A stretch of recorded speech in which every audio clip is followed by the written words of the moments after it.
And so I'm here. I'm in Nunsuch in Southern Woodford.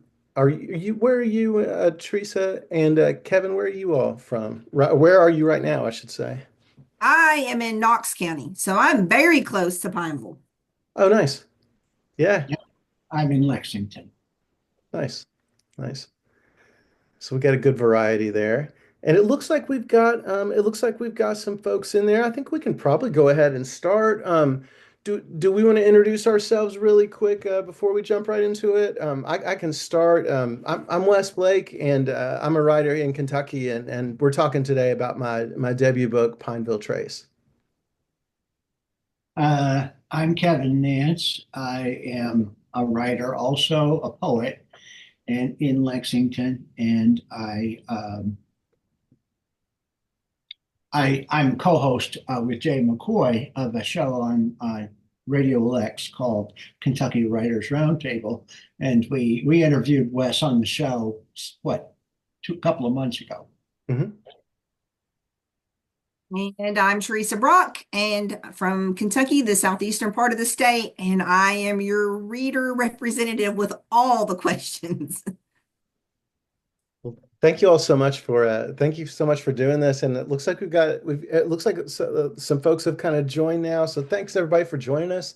I'm ready to start whenever you all are. Oh, I should say too, there's a good chance like there are two cats here, Queek or Pig. They may jump in here in the frame at any moment. They might not, so don't get your expectations up, but anything could happen. We'll see.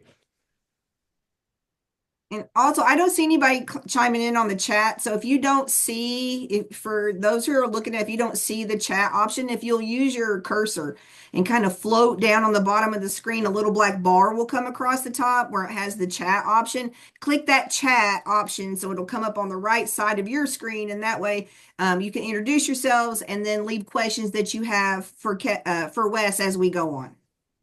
And I'm seeing a message. It's looking like okay. It's looking like the chat is disabled. Let's see if I'm smart enough to figure this out. I'm not confident. Hold on, let me try real quick. Let's see. I see. Chat is disabled. Hmm.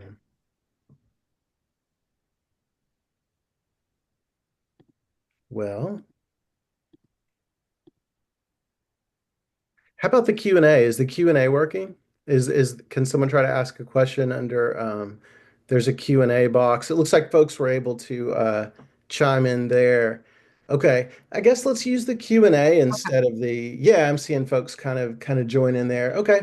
Maybe we just use the Q&A for now as if you do instead of the chat because I'm not quite sure how to fix that real quick. I'm gonna go ahead and share this. I'm gonna stream this to Facebook as well, really quick.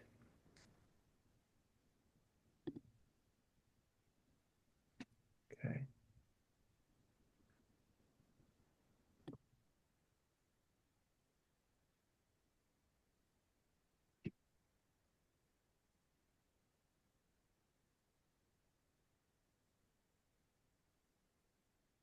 Actually, we can go ahead and start. I'm ready whenever you all are. Wes, why don't you kind of tell us a little bit about the books? Because I don't know how many people that are in here have read the book already. So give us a little bit of background on the book and like really for me, how you picked the name Pineville Trace, because like that is my like I'll be in Pineville tomorrow. Oh, So yeah. Yeah, nice. So yeah, this is the book right here. It's called Pineville Trace. And so that's a good question. The name I came up with that. There's if you open the book, there's kind of a sub name. So it's Pineville Trace or Frank the Missing Years was the is the whole title.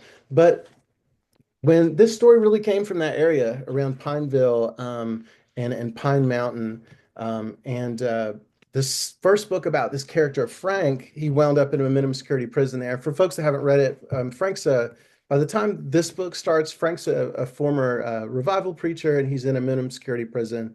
And there's one that it's based on is Bell County Forestry Camp, and it's right there in Pine Mountain in Pineville.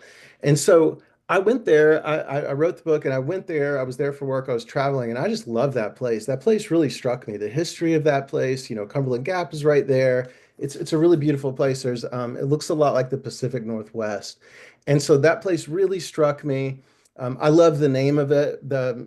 Pines are kind of a central image in the book, and I love the name of that. And I read a lot about, the buffalo traces and how the original Cumberland Gap, path was made by buffalo, and for thousands of years buffalo went that way. And then the Native Americans, they followed that path, and then Daniel Boone, the Native Americans kind of showed him the way, and all of a sudden, you know the Europeans knew a way to pass through there. But I just love that story. I thought that was such a cool story, how the animals kind of led the path and we just kind of followed them. But I love the multiple meanings that it has. That word trace, it's a path. It's what remains when you're left. There's multiple meanings there. So that's kind of what settled me on the title. Did I answer all your questions, Teresa? Did I miss part of Yeah, it? yeah. So for me, reading this book, I felt like it was very personal to you. And like sometimes I would almost get lost in it, like I was reading a memoir. And so I have done a little digging and listened to some of your other things about the book. Um, and Frank's been around in your life for a long time. Hmm. So why don't you tell? Because it is like, I mean, I felt like a memoir is kind of wrong, but I knew it was, I know Frank is your guy. Like Right. Frank is personal to you. So can you tell us like how long Frank's been in your life? Sure. So yeah, I know what you mean. And there's one chapter too, even to add to that feeling of memoir. I think there's that chapter early on that kind of breaks the fourth wall, and it kind of gets into the process of, the inspiration for the story. So I think that probably adds to that too. But no, you're exactly right. I've been writing about Frank for so long.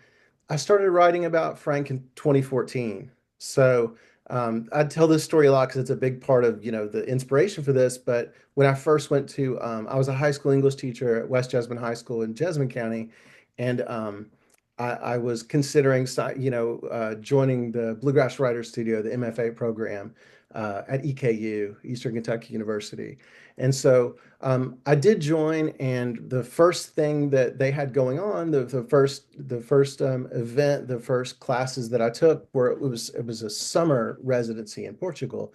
So I mean that was great. I was over in Lisbon, and so at this time I didn't know anybody in the program yet because I just started in the summer, and I wanted to come out of the program with a novel.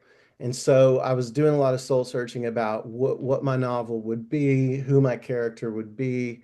I always loved character driven fiction, so I was kind of searching for my character. And this one of the speakers there, and there's Queek. We have the first sighting. There she is. And one of the writers there was talking, and so she said that her advice was to write about what obsesses you. So write about what obsesses you, and that really struck me. I thought about that. I thought that was really important, and it's more instructive, I think, than write what you know. And so I did think about that a lot. And I remembered in high school, one of my really good friends, his great uncle was this well-known, revival preacher, and I met people that knew him, and I heard firsthand stories of what he was like, and he made such a big impression on people. I've not really encountered many people that people talk that way about, the way people talked about him, and that stuck with me because you had these stories about how authentic he was, and how he cared about people. And so you got that in addition with there were accusations of fraud as well. So you had these two sides that you heard, and it was hard to know what the truth really was. And so that was the inspiration for Frank. I love that unknowability about him. If that's a word, we'll make that a word for now. And so I love that. I love characters like that.